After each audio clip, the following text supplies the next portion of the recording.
I'm Abby, and this is my initial reflection plan. So, I would categorize myself in the white American suburban upper middle class. And as a kid, my parents would always read me books, so education has been a very big value in my family. And both my parents had a college education and always expected that I would go. So they would always encourage me to do well in school and get good grades. I was taught to respect my teachers and always go to school. Our household operated around education. Like, I would always have to do my homework. My parents would always help me if I needed to. And as I got older, I was expected to do it independently. I would go to bed on time in order to be able to get up for school. I would wake up in time in order to have breakfast and be ready for school in time. So my life was really kind of centered around education and the fact that my schedule would be based around when I was at school and when I wasn't. Um, my parents supported my school and always participated in activities such as donating or going back to school night. Um, I was also raised in an environment by learning educationally from extracurricular activities such as vacationing to national parks or going to historically significant cities with my family, such as Boston and Washington, D.C. So not only was I learning in school, but I would learn on certain vacations because we had the funds to go on trips that were historically significant and that I may have even been learning about in school. But however, while my family valued education, I also am able to choose my own career path and do other activities and not just base my life on education. I'm free to choose what I want to do with my life and how I want to live it. And I also was involved in other things as a child and now, such as I played soccer my whole life, so it's not like I wasn't able to do anything else but education.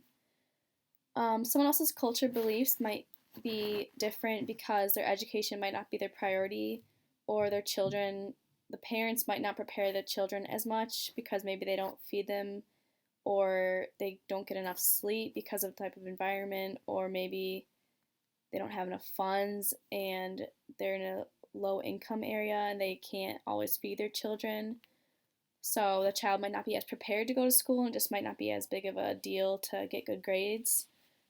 Some parents might not monitor their children doing homework and they might not even have the goal of attaining a college education. So it might be hard for a child to focus on it if their parents don't really help them to like kind of guide that path.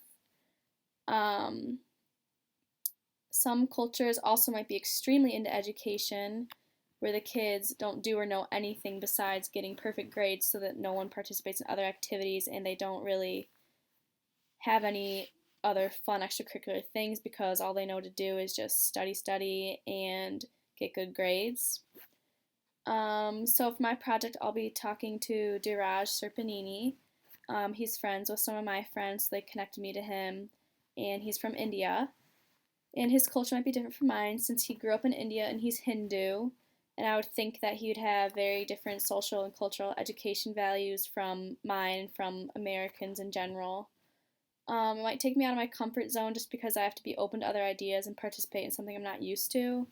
And sometimes I think cultural conversations can be a little tough to have because of the different views and you don't know how someone else will respond to it.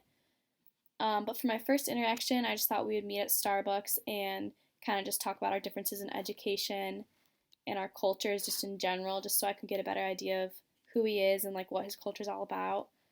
And then for the second interaction, I was thinking I could either take him to a Christian church service because I'm sure he's never been to one if he's Hindu, and then I could go on and teach him about some of like my Christmas or Easter values that I have for these holidays relating to my education and my cultural values in my religion because I'm sure ours are very different.